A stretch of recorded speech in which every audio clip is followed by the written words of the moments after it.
He called her a tradeswoman fit only for needlework, in front of the whole assembly room.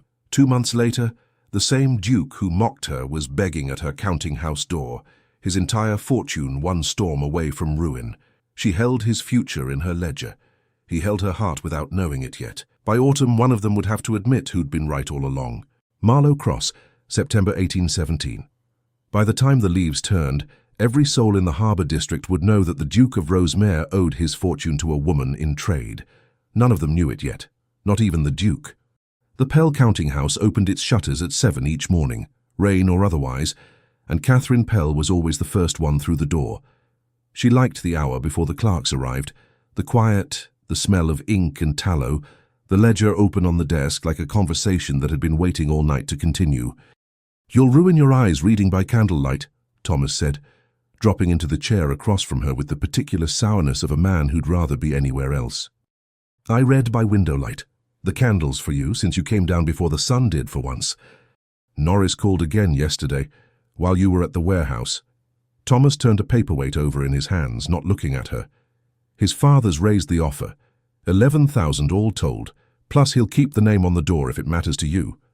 "It matters that the name on the door means something, not that it's merely there." She didn't look up from the page. "Tell him no again, the same way you told him no in June." "I didn't tell him no in June, I told him I'd think on it." He set the paperweight down harder than he needed to. £11,000, Catherine. We could both be free of this place. You could live as grandfather's granddaughter ought to, instead of minding ships for the rest of your life. I could stop being reminded every time we're introduced that the name Pell means warehouses now and not a baronetcy. You could also learn to enjoy being right about a cargo manifest, which is a finer feeling than you give it credit for. She finally looked up. "Father built this from nothing, Thomas. I won't be the one who sells it merely because some of the better drawing rooms still wrinkle their noses at us minding it ourselves. They wrinkle their noses regardless of whether we sell. It's not our birth they object to. It's that we still bother working at all when we needn't." He stood. "I'm dressing for the assembly tonight. You ought to come. It would do you good to be looked at as something other than a woman who corrects men's figures." "I enjoy correcting men's figures. It's the one entertainment this town reliably provides." He left without answering that, which she counted not for the first time as a small victory. The clerks arrived within the hour, and with them the ordinary business of the day. A manifest from a ship out of Lisbon, a query from a wine merchant in Bath, a junior clerk named Hobbs, who could add a column faster than any man in the building and still asked Catherine to check his sums twice before he'd trust them. She liked the rhythm of it. 6 years in, the room still steadied her. Every figure either balanced or didn't, and no man's opinion outweighed an honest total. Her father had built the house on exactly that principle. James Pell had been a baronet's second son, raised to inherit nothing and expected to make a respectable, ornamental marriage instead, and had chosen tea crates and shipping manifests over a life spent waiting politely for his brother to die. It cost him nothing in name. Pell remained a gentleman's name, whatever ledgers he kept, but it cost him standing among relations who found a man actively minding trade considerably more embarrassing than a man quietly poor. Catherine had spent most of her life deciding that particular embarrassment was theirs to keep, not hers to inherit. "Mrs. Bray's note came for you," Hobbs said, setting it on her desk near midday. "About tonight." Catherine read it, smiled briefly and set it aside. She had half a mind not to go at all. Assemblies were rarely worth the trouble of a good gown, but Louisa would only come and fetch her in person if she stayed home, and that was, on balance, more trouble than simply attending. The assembly room above the customs hall held perhaps 30 people that night, candle smoke thickening above their heads, and one conversation that would matter more than any of them yet understood. Catherine stood near the window with her friend Mrs.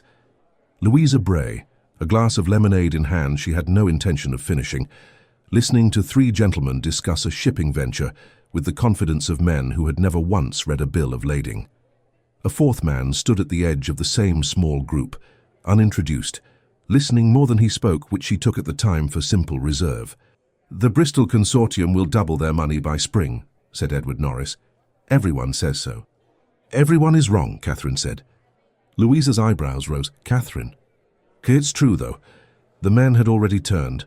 She had spoken at an ordinary pitch, the pitch of a small group standing close enough to hear each other over the music, and she found, the words being out, that she didn't regret them. The consortium overextended on insurance last quarter. Lloyd's raised their rates in July. Anyone buying shares now is buying at the top of a market already turning. And how would Miss Pell know Lloyd's rates better than the men who set them? Norris asked, more wounded than hostile. Because I read the notices, instead of trusting that everyone agreeing with each other makes them correct. The unintroduced man laughed, short, startled, quickly swallowed.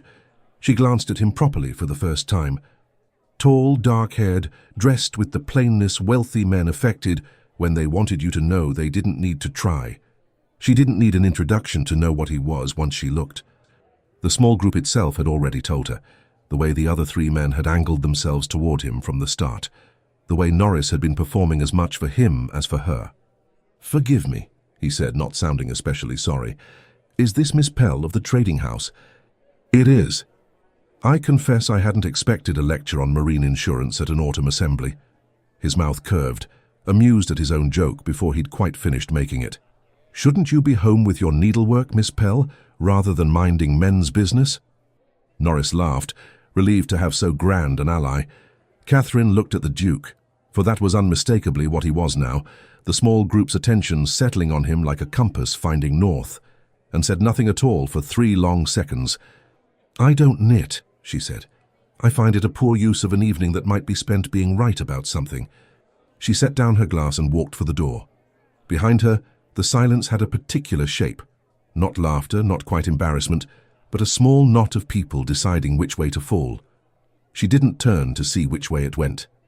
Louisa caught up with her on the stairs. "Do you know who that was?" "I can guess." Julian Calder, Duke of Rosemere, inherited at 26, never married, generally accounted the most eligible boor in 3 counties. Louisa glanced back toward the assembly room. "He's never said 2 unkind words to anyone in my hearing. I rather think you surprised it out of him." "Then he ought to learn to be surprised less rudely." "He ought," Louisa agreed, "though I'd wager good money he remembers tonight a great deal longer than you'd like him to." Catherine said nothing to that, mostly because she suspected Louisa was right, and she did not yet know what to do with the suspicion. Julian did not enjoy the carriage ride home. His sister Margaret had heard the whole story before he'd even handed her into the seat. Assemblies travelled gossip faster than horses travelled roads, and she was not inclined to let the matter rest. "Needlework," she repeated. "You said needlework to Catherine Pell in a room with half the Harbour district listening." "I wasn't entirely myself. She'd just corrected me in front of Norris." "She'd just been right in front of Norris, which is a different offence entirely, and one you ought to have recognised." Margaret folded her hands. "Father always said the Pells had more sense between the 2 of them than half the gentlemen in this county put together. He'd have been ashamed of you tonight, Julian." "He never met the Pells." "He'd heard of them, everyone has." She looked at him steadily. "You're fortunate she didn't make more of it than she did. A lesser-tempered woman would have." Julian said nothing for the rest of the ride, turning the evening over privately, the way he turned over any matter that refused to settle. He told himself he would think no further on it by morning. He was wrong about that, though not for the reasons he expected. A letter from his solicitor was waiting on his desk when he came in, and the wax was still unbroken, the hour late for any ordinary correspondence. He knew before he'd even opened it that the evening's small humiliation was about to be outpaced by a considerably larger one. "It's not ruin," Julian said the next morning, standing at the window of his study with Whitlow's letter still in hand, and the man himself seated gravely across the desk. "Not ruin, Your Grace. Embarrassment, certainly, and a costly one." Mr. Whitlow had the particular gentleness of a man who had delivered worse news to better men than this one. "The Hampton holdings have lost 40% of their value since June, some £28,000 of the liquid capital Mr. Finch placed there on your behalf. And the second cargo, the one he advised you to hold rather than sell in the spring, clears customs in late October. If the market continues as it has, the penalty for late clearance could run past 12,000 more. £40,000 between the 2. Possibly more if the cargo runs past the month. None of it touches the entailed land, Your Grace. That's protected by the settlement, whatever else happens. But it touches everything else considerably. You'd be forced to mortgage the Hampton property outright, since it sits outside the entail and was bought with your grandmother's portion. Lady Margaret's marriage settlement is invested in the same speculation, and would need replenishing from somewhere. And I needn't tell you what it does to a man standing with his bankers to go to Coots twice in 1 year explaining a loss his own steward advised him into. Julian set the letter down. Outside, 200 years of colder land stretched toward a horizon that had always, until this moment, seemed entirely his. Land he now understood, with some bitterness, he had never truly been free to lose, and that the freedom to lose everything else had been quite enough on its own. What would you advise? Whitlow hesitated, which was answer enough before he spoke at all. Honestly, Your Grace, I'd advise someone who understands shipping markets better than either of us does. Mr. Finch is a fine steward. He is not a trader, and the distinction has cost you dearly this year. Anyone in particular you have in mind? There's a house in town, Pell's. The daughter runs it now, has done since the father died 6 years back. Sharpest read on shipping risk in this county, by every account I've heard, present company included. Whitlow's hesitation took a different shape this time, careful, almost apologetic. I wouldn't presume to know more than that, Your Grace. I only know that men ask to see her ledgers before they'll commit money anywhere near a harbour. Julian's jaw tightened before he'd fully placed the name. Then he placed it, and the room seemed to shrink by half. The woman from the assembly, he said. I couldn't say, Your Grace. I only know the firm. Julian said nothing. Rain had begun outside, fine and unhurried, the kind that didn't announce itself so much as arrive and stay. He did not go that day nor the next. Pride, it turned out, was slower to spend than money. It took him 9 more days, 2 further letters from Whitlow growing steadily less gentle, and 1 conversation with Margaret over tea before he finally moved. You're going to mortgage Hampton and shame the family at Coots before you'll admit a woman was right about something, Margaret said, not looking up from her needlework, which struck him as an unkind irony he chose not to mention. I find that almost admirable, in a stupid sort of way. I called her a fool in front of 30 people, Margaret. I can hardly walk into her counting house and ask for her help as though that never happened. You can. You simply won't enjoy it. She set down her work, which is, I think, rather the point of having behaved badly in the first place. The discomfort is owed. He went the next morning. The counting house smelled of ink and tallow, and the particular brine that clung to anything close enough to the harbour to matter. Catherine was at her desk when the clerk announced him, and she heard the title before the name, His Grace the Duke of Rosemere, and did not look up at once because some satisfactions are worth a few seconds' delay. Miss Pell? His voice was careful in a way it hadn't been at the assembly. I wonder if I might have a few minutes of your time. Oh, you might. She set down her pen. Though I'm surprised to find you minding men's business in a house run by a woman who knits. A muscle moved in his jaw. Good, she thought.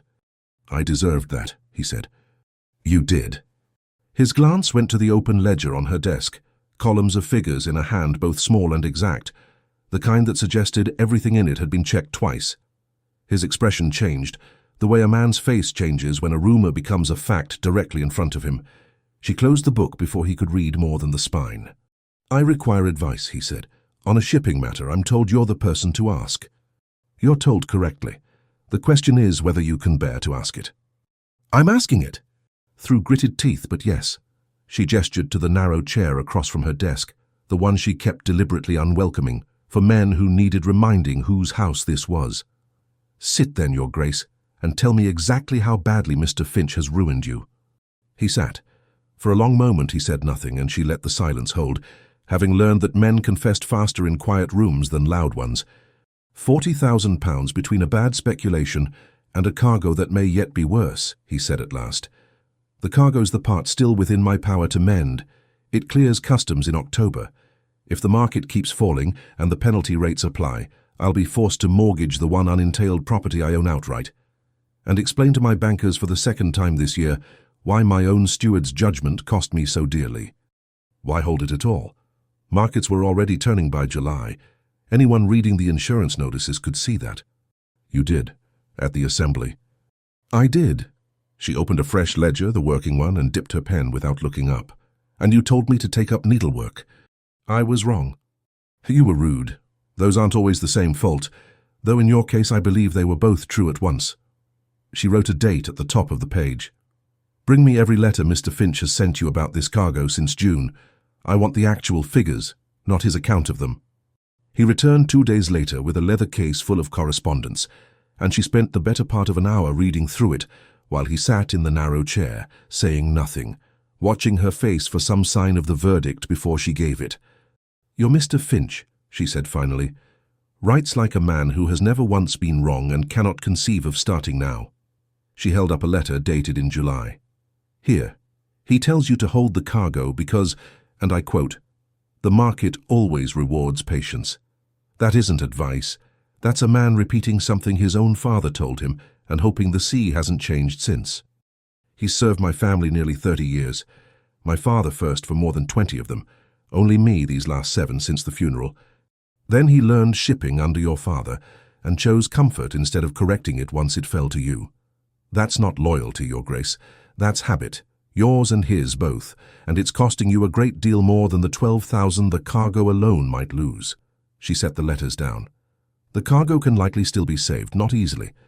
You'll need to act before it clears customs, not after, and you'll need to stop taking his counsel on anything to do with the sea, starting today.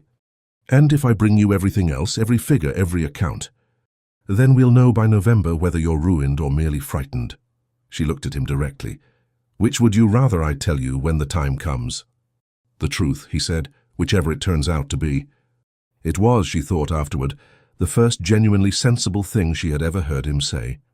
He came back the following week, and the week after that until October found the counting house become, without either of them quite deciding it should, the place where the real business of saving his dukedom got done. "You always have that book," he said one afternoon, watching her flip to a marked page without searching for it. "6 years of every decision this house has made. I'd be a fool to leave it behind." She found the figure she wanted. "Your second cargo. The insurance is underwritten through Pemberton's now, correctly this time. Clear customs by the 14th, and you recover the loss in full. Clear after that, but before the 20th, and you'll still recover most of it, though not all. Past the 20th, the penalty rates apply, and whatever's left of the difference is gone outright. 6 days then between the best outcome and the worst. 6 days margin on a duke's entire autumn." She glanced up. "Does that frighten you?" "Yes," he said with a plainness that surprised them both. "Considerably." "Good. Frightened men listen better than confident ones. It's why you're finally any use to deal with." She closed the ledger, but didn't move her hand from its cover. "Your father, did he teach you any of this, or did he leave it all to Finch as well?" "He left it all to Finch. He used to say a duke directs and trusts and signs where he's told." Julian looked at the ledger under her hand rather than at her face. "I've begun to think that's a very comfortable way to ruin a family slowly." "It is," she said, "though I notice you've stopped signing where you're told. I've had a poor teacher and a good one this year, Miss Pell. I know the difference now." She did not have a clever answer to that, which she found privately somewhat alarming. The first real test of her counsel came not from the Marianne but from a smaller matter, a consignment of Spanish wool Julian had nearly let lapse, because Finch had once told him such things resolved themselves if a man simply waited. "You have until Thursday to confirm the contract," Catherine said, reading the notice he'd brought her. "After that, Pemberton's releases the wool to the next bidder, and you've lost it for nothing." Finch said, "Finch isn't here, Your Grace, and the wool won't wait on his opinion of it." She was already drafting a reply on a fresh sheet. "Sign this. Send it by your fastest rider today, not tomorrow." He signed without reading it twice, which she noted, and did not say aloud. Was the first time he had trusted her absolutely, rather than merely listened politely. The contract was confirmed by the following evening. It was a small sum against the scale of his troubles, £400 no more. But he came to tell her himself rather than send word by a clerk, and stood in her doorway looking, for once, genuinely pleased rather than merely relieved. £400, he said. "It feels considerably larger than that. It's the first thing that's gone right for you all year that you didn't have to grieve over afterward. That tends to feel larger than the figure warrants." She found she was smiling and didn't trouble to stop herself. "Don't grow attached to the feeling, Your Grace. The Marianne is a different scale of risk entirely. I'm not complacent. I'm grateful, which I gather is a different fault. It is, a much more bearable one." She closed the ledger. "Go home. You look like a man who hasn't slept properly in some time." He went, and she sat a while after, aware of a lightness in the room that hadn't been there an hour before, and unwilling just yet to examine where it had come from. Thomas found her that evening going through correspondence by lamplight and dropped into the same chair the Duke had vacated an hour before.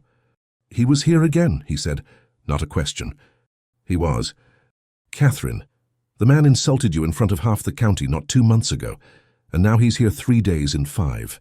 He is, and he does precisely as I tell him, which is rather more than I can say for you." She regretted it the moment she'd said it, but didn't take it back. Norris's offer still stands. It does, though I'll confess the Duke coming and going so often has the Norris family wondering whether we mean to sell at all, or whether you've found a grander use for this house than trade. Thomas's mouth twisted. "Some of the talk isn't unkind to us for once. I don't know what to make of that." "Make nothing of it. He needs a tradeswoman's arithmetic, not a wife, and I'd thank you not to imagine otherwise, to the Norrises or anyone else." "I imagine what I see, Catherine." He stood. "I won't push the sale again this month, but I won't wait past November either. Some of us would still like to be respectable before we're 40. He left before she could answer, which she suspected was entirely the point. 3 days later, a visitor arrived at Rosemere whom Julian had not summoned and did not, on seeing him in the hall, particularly wish to receive. "Your Grace." Aldous Finch had the easy, paternal smile of a man who had known this particular Duke since he was a small boy still in skirts, and had never quite stopped believing he could still be managed as one.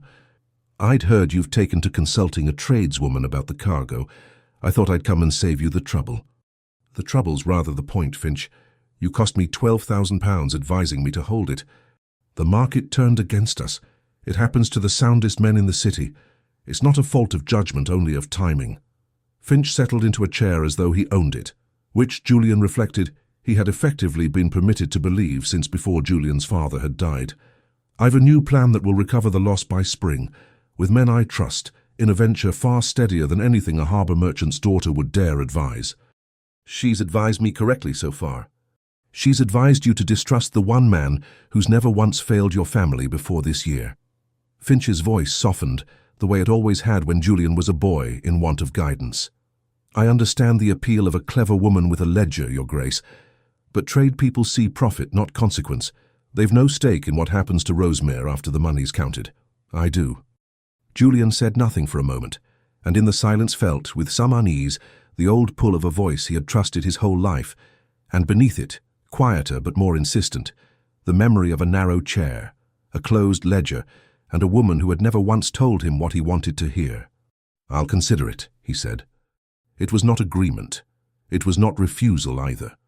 And as Finch left satisfied, Julian understood that he had just failed a test he hadn't realized was being given, and that the cost of failing it properly later might be a great deal higher than the cargo alone.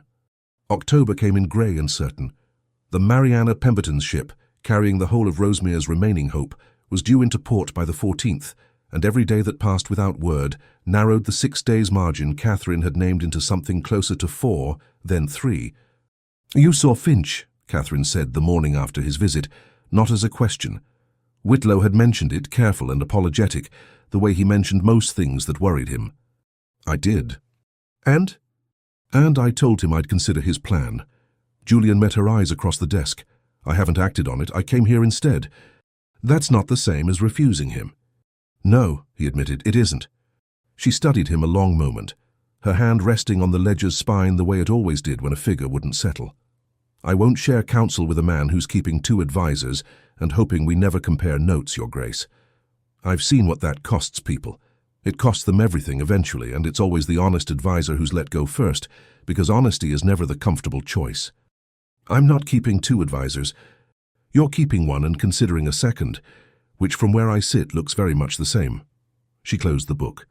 "Decide which voice you actually trust. Then come back and tell me plainly, so I know whether the hours I spend on your affairs are worth spending at all."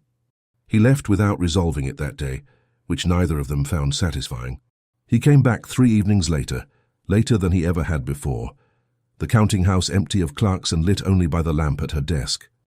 "I told Finch no," he said, before she'd even risen to greet him. "This afternoon, plainly as you asked." "What did he say?" "That I was making a sentimental error in trusting a tradeswoman over a man who'd known me since the cradle." Julian's mouth curved, faint and dry. "I told him sentiment had nothing to do with it. That you'd been right about the insurance, right about the rates, right about everything he'd been wrong about since June, and that a man ought eventually to notice such a pattern. The lamp between them threw a small, steady light. Catherine was conscious suddenly of how close he stood to the desk, of the rain beginning faintly against the window, of a silence that had gone on a beat longer than business required. "You came all this way at this hour to tell me that," she said. "I came because I didn't want you thinking, even for an evening, that I'd chosen comfort over correctness." He didn't move closer, but he didn't look away either. "I find I mind very much what you think of me now. I can't entirely say when that began. You called me a fool in a room full of people 2 months ago. I know precisely what I called you. I've had a great deal of time since to regret the exact words." His voice dropped, quieter, less certain than she had ever heard it. "I don't regret coming here, though. Whatever else I've got wrong this year, I don't regret that." Neither of them spoke for a moment that felt longer than it was. She did not step back. He did not step forward. It was, she thought, exactly the sort of silence the rules of her world existed to prevent, and exactly the sort she found she had no wish to end. "The Mariana's due within the week," she said at last, low. "We ought to speak of nothing else until she's safely in." "Ought," he agreed, not moving. "Yes." He left a moment later, and neither of them had touched the ledger at all. Word travels fast in a town built around a harbour, and faster still when a duke is seen leaving a tradeswoman's counting house, past dark 3 times in a fortnight. By the end of that week, Catherine could not walk to the customs office without feeling Mrs. Henley's gaze follow her the length of the street, and Louisa arrived at the house with an expression that was trying, not entirely successfully, to look unconcerned. "They're saying he means to make you his mistress," Louisa said, "or his duchess, depending which version you hear. And which version you hear depends entirely on how much the speaker likes you. I've given them nothing to say either way. You've given them a duke at your door 3 nights running. That's quite enough material for Marlow Cross to build a cathedral of gossip on." Louisa softened. "I don't repeat it to wound you, Catherine. I repeat it because Thomas will hear it before the week's out, and I'd rather you heard it from me first." Thomas did hear it predictably within 2 days, and arrived at the counting house with Norris's letter already in hand. "The offer expires at month's end," he said, setting it on her desk without preamble. £11,000, and I mean to take it whether you agree or not, Catherine, because I won't have us made a joke of in every drawing room in the county while you wait to see whether a duke means to marry you, or merely use your arithmetic and forget you by Christmas. That isn't what's happening. Then tell me plainly what is, because I confess I can't see it from where I stand." He looked at her, and for once there was no mockery in it, only a brother's plain fear. "I don't want to sell out of spite. I want to sell because I'm frightened for you, and you won't say a word to reassure me otherwise."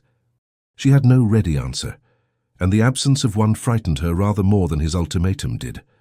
Lady Margaret Calder called the next afternoon, which surprised Catherine considerably more than Thomas's ultimatum had. She came without ceremony, in a plain carriage rather than the Rosemere crest, and accepted tea with the air of a woman who had decided in advance not to waste anyone's time. "I'll be direct, Miss Pell, since I gather directness is the coin you trade in." Margaret set down her cup. "My brother has spoken your name at supper more often this autumn than he's spoken of the harvest, the Parliament, or the state of the roof, and I've known him 30 years without once hearing him do that for any woman." "He's spoken of my ledgers, Lady Margaret. There's a difference." "Is there?" Margaret's look was not unkind, only frankly assessing. "I came to see whether you meant to be sensible about it, whatever it is. The whole county's talking, and talk has a way of deciding things before the people it concerns have made up their own minds." "I've made up nothing. There's a ship 4 days from port and a great deal riding on whether it arrives whole. I haven't the leisure to consider anything beyond that." "That's not a denial, Miss Pell." Margaret rose to go, then paused at the door. "For what it's worth, my father thought highly of yours. He used to say James Pell had more sense than half the men who looked down on him for using it. I'd be glad to see that sense kept in the family a while longer, in whatever shape it came." She left before Catherine could decide whether that had been an endorsement or simply an old woman's fondness for her father's memory, worn lightly by his daughter. Catherine sat with the thought longer than she meant to, and was still sitting with it when Hobbs announced the following morning that Mr. Finch had called. The blow, when it came from a different direction entirely.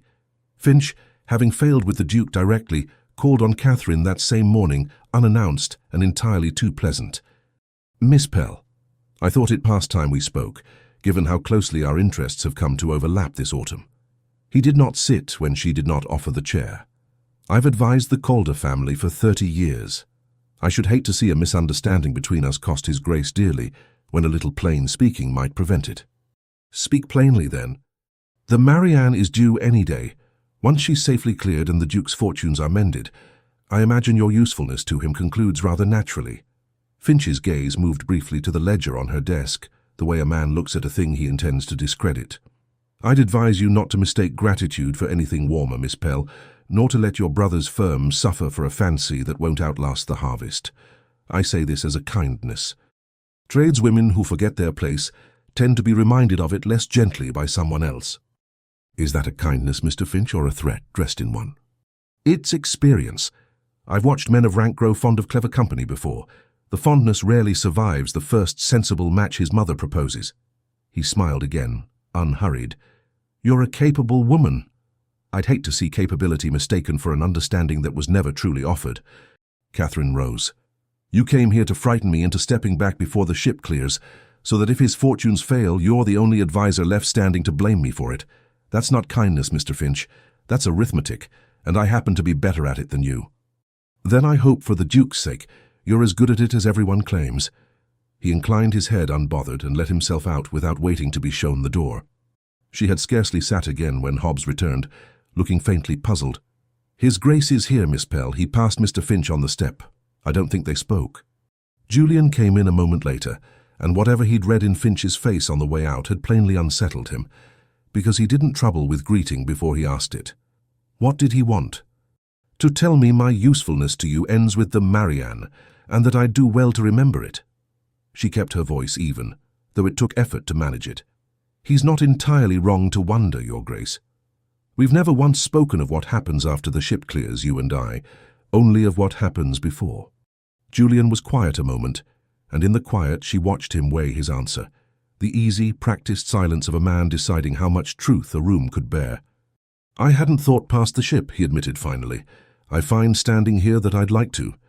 She did not answer that at once, and the not answering said a good deal more than either of them was yet prepared to put into words.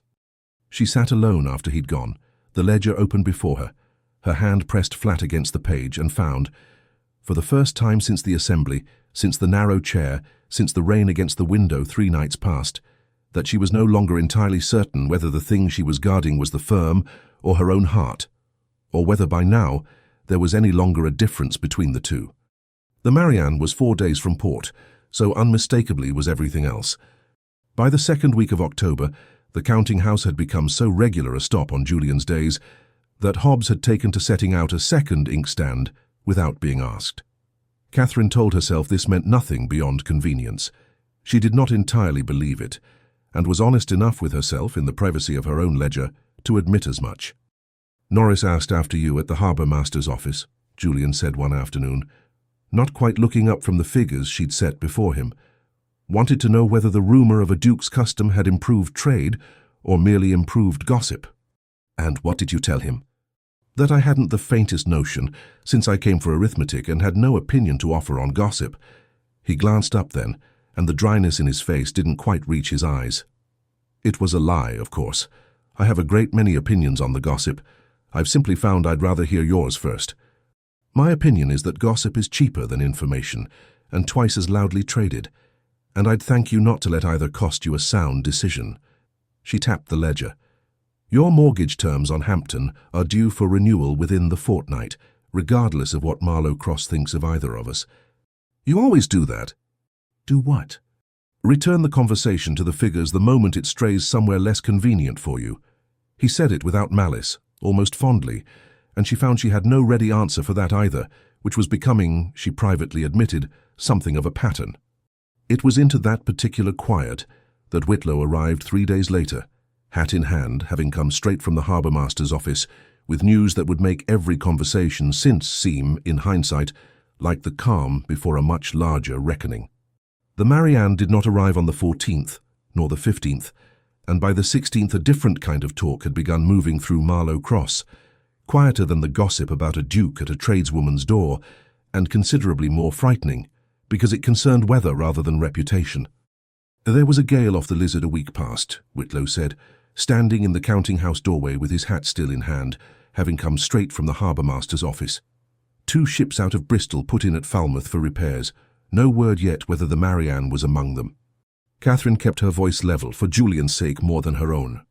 No word isn't the same as bad news, Mr. Whitlow. No, but it isn't good news either, and His Grace has had precious little of that this year.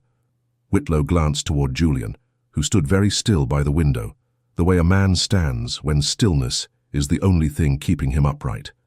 I thought you ought to hear it from me before you heard it from the street. He left them with that, and the counting-house held a silence neither of them moved to fill. If she's lost, Julian said finally, I'm forced to mortgage Hampton outright and very likely ask Margaret to wait another year for her settlement besides. If she's lost, we'll find another way. Catherine closed the ledger she'd been working from, though she did not let go of it. You're not the first man to nearly ruin himself on bad counsel, Your Grace. You'd merely be the first I've helped recover from it. I don't intend to let that distinction go to waste over one storm. You say we now. I say it because it's true and I've stopped pretending otherwise, which I gather is rather the point of everything that's happened since September. She met his eyes. Don't make more of it than the moment can bear. There's still a ship unaccounted for. I'm not making more of it. I'm only noticing it. His mouth curved, faint, the same dry edge she'd first disliked in him and had since come, despite every intention to the contrary, to find rather dear. It's a fault of mine. Noticing things several weeks after I ought to have. She did not sleep well that night, nor the one after, though she told no one so directly. Thomas noticed regardless. He had always been better at reading her than she gave him credit for when he troubled to look. You're worried about the ship, he said, finding her at the desk past midnight. The ledger opened to figures she'd already checked twice. I'm worried about a great many people who'll suffer if she's lost. His tenants, his sister, the men who crewed her. She did not look up. I'm not in the habit of pretending my interest is purely professional, Thomas, if that's what you've come to ask. It wasn't, but I'm glad to have it confirmed regardless. He set a cup of tea at her elbow, the closest thing to tenderness he generally permitted himself. For what it's worth, I don't think you've miscalculated him. I thought I would when this started. I don't any longer. That's the nearest thing to a blessing I've had from you all year. Don't grow used to it. I intend to be insufferable about it later, once we're certain there's a later worth being insufferable in. He left her to the ledger, and she sat with it a long while, her hand resting on its spine, willing a ship she could not see to find its way safely home. Finch came that same afternoon, before word of the storm had even fully settled into rumour, and this time he did not trouble with pleasantries. I heard about the Marianne, he said, finding Julian in the estate library rather than waiting to be received. I'd hoped it wouldn't come to this, Your Grace, but I think you'll agree now that the Harbour Merchants' Council, however clever, was never equal to 30 years of my experience. I've a buyer for Hampton already lined up, should the worst be confirmed. A discreet sale of the unentailed land, nothing the wider family need ever hear of. No one need know the dukedom was ever in difficulty. You're offering to sell my land before I know whether I need to. I'm offering to spare you the indignity of waiting to find out in public. Finch's tone had lost its paternal warmth. What remained was plain impatience. Miss Pell gave you sound figures, I don't doubt it, but figures don't sail ships through a gale, Your Grace. And when the sea takes what it takes, a man wants someone who can act, not someone who can only calculate afterward what was lost. Julian was quiet a moment. Then he said with a calm that surprised even him, You came to my father's funeral and told me a duke directs and trusts and signs where he's told. I believed you for 7 years. I've spent the last 2 months learning precisely how much that belief cost me. I never once acted against your interest, Your Grace. You acted on the assumption that your interest and mine were the same thing, which isn't quite the same as never acting against me, and I think you know that, or you wouldn't be here today trying to sell my land before the news has even been confirmed. Julian rose. I won't be selling anything until I have word from Falmouth myself, and I won't be discussing it further with you, Finch. Not today, and I think not after today either. Finch's face shifted through wounded, then proud, then carefully blank, the look of a man recalculating 30 years of certainty in the space of a single sentence. You're choosing her over me. I'm choosing the truth over comfort. You taught me that distinction yourself without meaning to. Julian's voice didn't rise.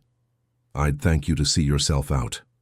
Word came 2 days later, not from Whitlow but from Hobbs, who arrived at the counting-house breathless and grinning in a way junior clerks rarely permitted themselves. "She's in, Miss Pell. The Marianne. Put in at Falmouth during the gale, exactly as they feared, but the cargo's whole. She's cleared customs there and is due into our own harbour within 2 days, ahead of the deadline after all." Catherine sat very still for a moment. The tightness she'd been carrying in her chest for a week finally let go. Then she rose, took her cloak from the hook by the door, and walked the length of the harbour road to Rosemere herself, ledger in hand, rather than sending word by anyone else. The footman who answered the door knew her well enough by now not to question it, and showed her directly to the library, where Julian was already on his feet before she'd crossed the threshold. He knew from her face, before she'd said a single word, exactly what she'd come to tell him. The footman withdrew to the hall, the door left properly ajar behind him. "She's safe," Julian said. "Not quite a question. She's safe. Whole cargo cleared at Falmouth, due into our own port within 2 days. Catherine held the ledger against her, a habit she hadn't troubled to break. "Past the 14th, so you won't recover the loss in full, but well before the 20th, which means most of it, and the difference left over is one you can bear." He crossed the room and took her hand briefly, properly. The kind of touch a man permits himself when a footman stands within easy call beyond an open door. "I owe you considerably more than I can mortgage Hampton to repay," he said. "You owe me an honest accounting, which is all I've ever asked of you." She did not draw her hand back at once. "Don't let gratitude make you say something foolish you'll regret by Christmas, Your Grace." "I'm not grateful," he said. "Or I am, but that isn't what this is." He released her hand, though he didn't step back. "I came to you in September because I had no other choice left. I've come back every week since for a reason that had considerably less to do with arithmetic than either of us was willing to say aloud." Julian. His name, unadorned, no title attached, came out of her before she'd decided to use it. "Catherine," he said it back the same way, as though testing how it sat between them. "I've a confession to make, and I find I'd rather make it properly than let it wait for a more convenient evening." "Say it plainly then," she said. "You know I've no patience for anything less. I love you. I have for some weeks now, longer perhaps than I've been willing to admit even to myself." He did not look away from her as he said it, though the admission plainly unsettled him. "I called you a fool in a room full of people because I was startled to find a woman cleverer than I was, and too proud to say so plainly. I've spent 2 months learning what an expensive kind of pride that was, in every sense of the word. You've apologized for that already." "I apologized for the words. I haven't yet apologized for what they cost you. Not in feeling, but in standing. Every soul in this town heard a duke dismiss you as unfit to mind men's business, and not one of them has heard me say, plainly and in public, exactly how wrong I was." His voice was steady, though quieter than usual. "I mean to put that right before I ask you anything else of you, Catherine. You deserve the correction owed publicly, not merely privately in a library with the door ajar." She studied him, searching, she thought, for the particular vanity that so often hid inside a grand gesture, and found instead only the plain discomfort of a proud man preparing to be humbled on purpose in front of people whose good opinion he had spent his whole life courting, without ever once questioning whether he deserved it. "All right," she said. "Where and when?" "The Autumn Assembly, the Customs Hall, 3 nights from now. The same room, I think, deserves to hear the correction it heard the offence in." The Customs Hall held nearly the whole of Marlow Cross that night, drawn by rumour of the Marianne's safe return, and, Catherine suspected, by a fair measure of curiosity about exactly what a duke and a tradeswoman had been doing in each other's company 3 nights a week since September. Thomas stood near the punch bowl looking faintly ill at ease. Louisa stood near Catherine, looking entirely too pleased with herself. "He asked you to come tonight specifically," Louisa murmured. "That's not nothing, Catherine. It's an apology. I haven't decided yet what else it is." "You've decided. You're only pretending you haven't, because deciding feels safer with one foot still outside the door." Louisa squeezed her hand once and said nothing further, which was, for Louisa, an uncommon act of restraint. Julian crossed the room when the musicians paused, and the room's attention swung to him the same way it had in September, but this time he did not wait for anyone else to speak first. "Some of you will remember an evening in this room 2 months ago," he said, his voice pitched to carry without straining for it. when I told Miss Pell she ought to be home with her needlework rather than minding men's business. I said it because she had corrected me accurately, in front of men whose good opinion I valued more than I valued being right. It was a poor excuse for unkindness, and I've had 2 months to consider exactly how poor. Norris near the wine table had the grace to look uncomfortable. Mrs. Henley's fan went still. Miss Pell's counsel saved the Rosemere estate this autumn, after my own steward's advice very nearly ruined it, Julian continued. Every figure she gave me was sound. Every instinct I doubted in her has since proven correct, and every instinct of mine that doubted her was nothing more than pride dressed up as judgment. I owe her an apology considerably larger than the one I gave her privately, and I find I'd rather make it here, in the room where the harm was done, than anywhere more comfortable for myself. He turned to her directly, and the room, sensing it had strayed somewhere it hadn't quite been invited, went very quiet. Miss Pell, I was wrong about you in every particular I could be wrong, and I am considerably better, and considerably better off for having been corrected. His voice dropped just slightly, though every word still carried. I don't know that Marlow Cross has ever owed an apology to anyone so thoroughly as it owes one to you. I'm glad to be the one paying the first part of that debt tonight. You were wrong, she agreed with the composure of a woman who had waited 2 months to say so in front of witnesses. Thoroughly. I'll expect the county to remember it. I rather think it will. He inclined his head to her, correct and formal, the bow of a man closing a matter of honor rather than opening one of the heart, and the room exhaled, satisfied, into its ordinary business once more. The musicians took up again. Norris, looking as though he'd swallowed something disagreeable, found urgent reason to refill his glass. Louisa appeared at Catherine's elbow within the minute, glowing with the particular delight of a woman who has just watched a debt repaid in full view of everyone who'd witnessed it owed. Well, that was considerably more than I expected, and considerably less than I suspect is coming. I haven't the faintest notion what you mean. You haven't the faintest notion how to lie convincingly is what you haven't. It's one of the few things you do badly.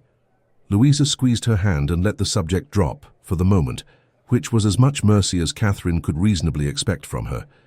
He found her a quarter-hour later on the narrow terrace behind the customs hall, where she had stepped out for air and the relief of not being watched, and where the only light came from the assembly windows behind them, and the only company, at a discreet distance inside the open doorway, was Louisa, who had followed her out and showed no particular inclination to follow her any further. You said it carefully in there, Catherine said. Every word chosen, I noticed. I'd had 2 months to choose them. Julian came to stand beside her at the rail, close enough to speak quietly and be heard, no closer. I said what the room was owed. I didn't say what you're owed because I wasn't willing to hand you to Marlow Cross to discuss over breakfast tomorrow. And what am I owed? The truth, plainly. The way you've always insisted on having it. He turned to face her properly. I love you. I have for some weeks now. Longer, perhaps, than I've been willing to admit, even to myself. I called you a fool in that room because I was startled to find a woman cleverer than I was, and too proud to say so. I've spent 2 months learning what an expensive kind of pride that was, in every sense of the word. Catherine was glad for once of the dark, and of the narrow distance between the terrace and the windows, and of Louisa's tactful refusal to come any closer. You might have said that in there as well. I might have. I'd rather you didn't belong to a room full of strangers the first time you heard it. His voice had dropped, quieter, less certain than she had ever heard it. I'd rather you belonged only to yourself, hearing it, and decide afterward what you wish to do with it. That's a very careful kind of declaration, Your Grace. I've had a great deal of practice this autumn at being careful. I find I'd like very much to stop being careful with you specifically. He reached for her hand, and this time neither of them pretended it was anything but what it was. Tell me to stop, if I've read this wrong. She did not tell him to stop.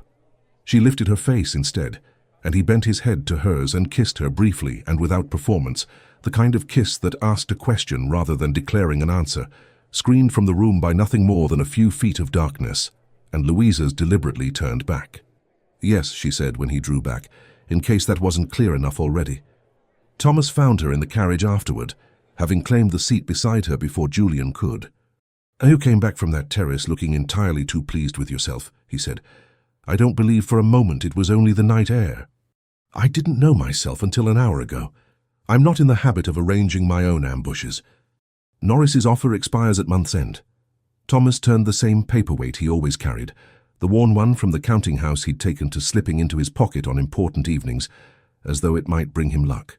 I think I'll let it expire unanswered, if it's all the same to you. A firm that can save a dukedom hardly wants selling to the Norrises for £11,000. You're getting ahead of things, Thomas.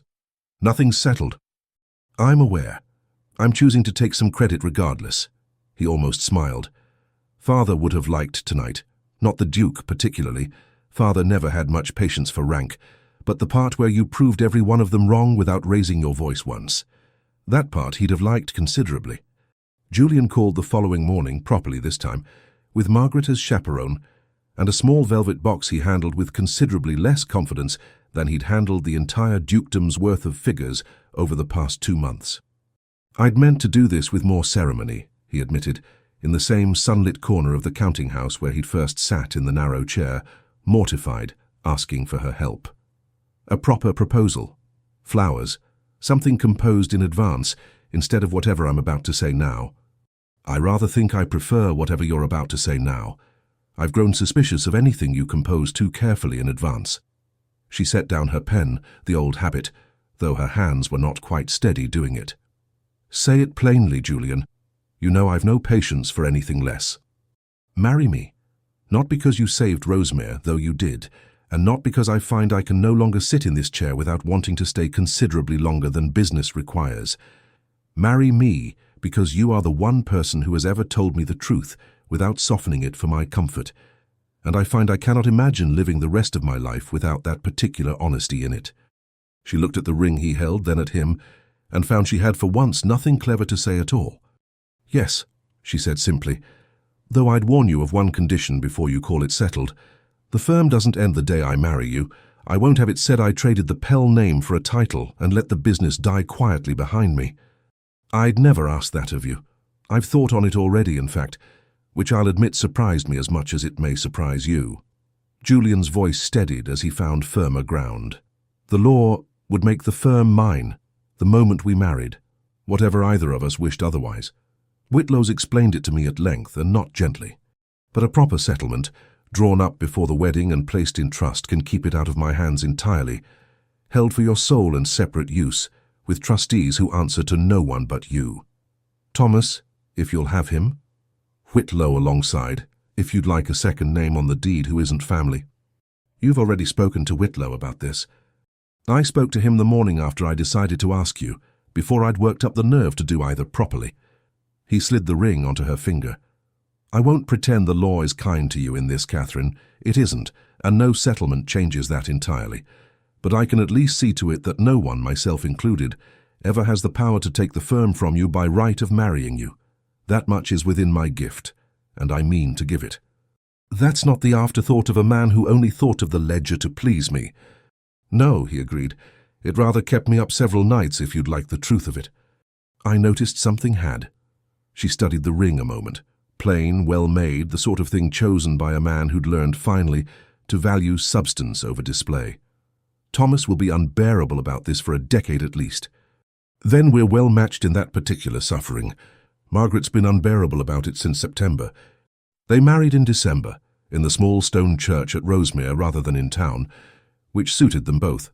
Catherine had no patience for spectacle, and Julian had developed over the autumn a considerable distaste for rooms full of people watching him. Margaret stood as witness on his side. Louisa stood as witness on Catherine's, and cried more than either of the principals, which she considered entirely appropriate to her role. Catherine wore her mother's pearls and carried, tucked discreetly into the folds of her gown where only Louisa noticed it, a single folded page torn from an old ledger, the very first page her father had ever entered a figure into, kept all these years for no reason she could have explained aloud, and every reason that mattered to her privately.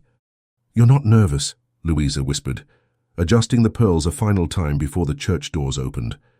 "I've negotiated harder bargains than this one. I merely happen to like the terms considerably better." The vicar, an elderly man who had known the Calder family 3 generations, and the Pell family not at all until that winter, remarked afterward to anyone who'd listen that he had never married a couple who looked less anxious and more thoroughly amused by the entire proceeding. which he meant and which Catherine took as the highest possible compliment. "Your Grace," Julian said to her quietly, as they walked back up the aisle together, testing the title on her the way she'd once tested his on him in a counting house months before. "I shall have to grow accustomed to that." "You'll grow accustomed to it the way you grow accustomed to everything else, Catherine. Thoroughly and rather faster than anyone gives you credit for."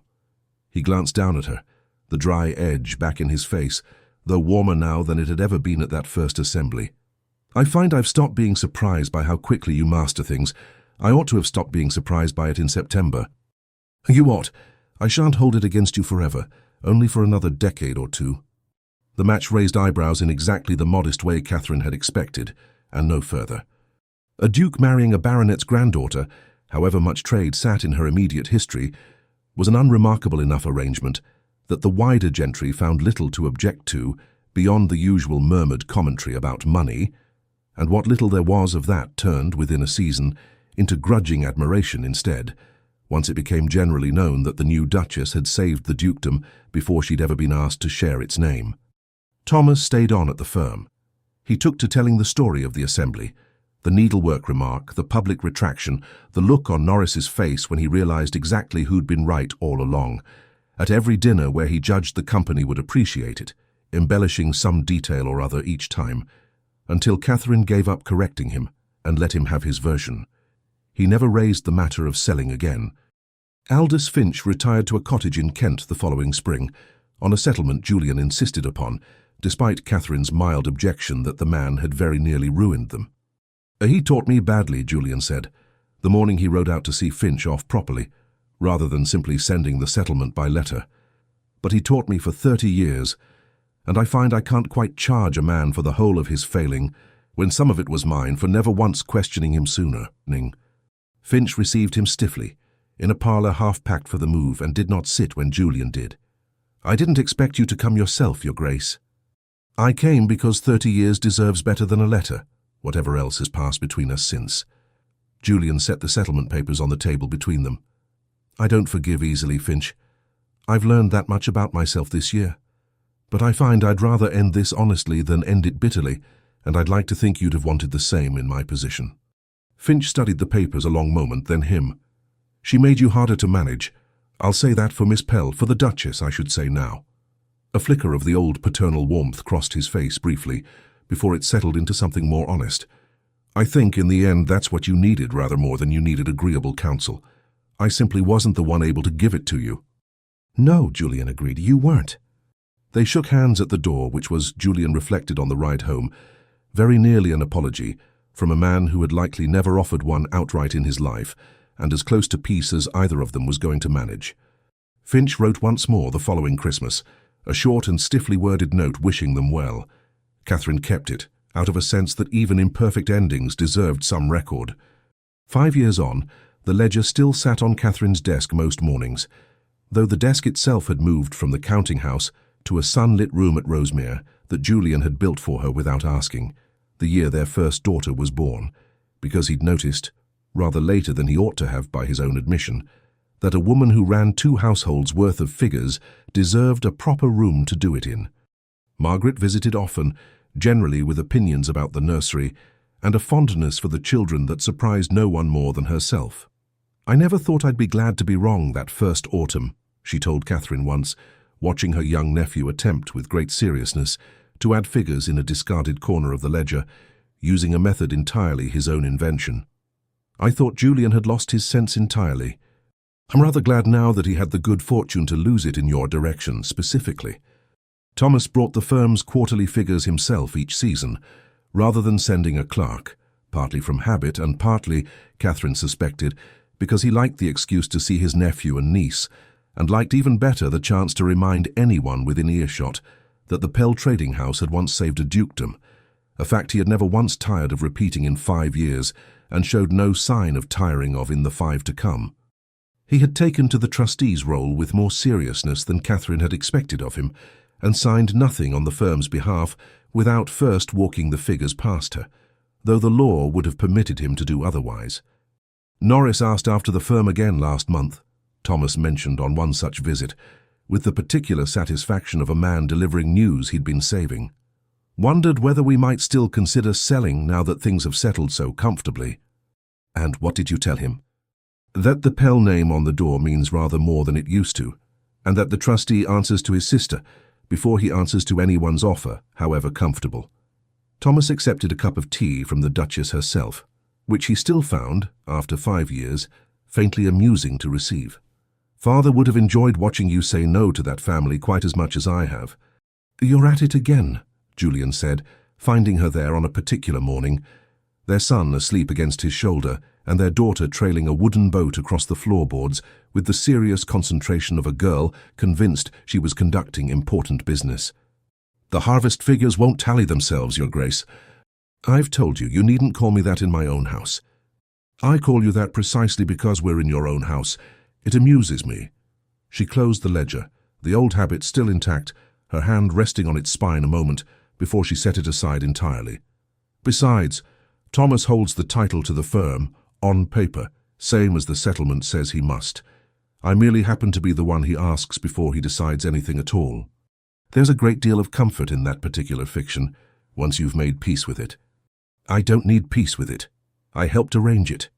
Julian crossed to the window, their son stirring faintly against him, and looked out at land that had nearly slipped through his hands one autumn, years before, and had stayed entirely his ever since, his and hers, and now, in the small determined shape crossing the floor with her wooden boat, theirs together. "Mama," their daughter announced, holding up the boat with great solemnity, "it has cleared customs." "Has it?" Catherine said, biting back a smile. "And what's the cargo?" "Everything," the girl said, as though this should have been obvious, and went back to her important business, while her parents exchanged a look that needed, by now, no further translation at all. Don't forget to like and subscribe, or at least leave a comment if you enjoyed the story.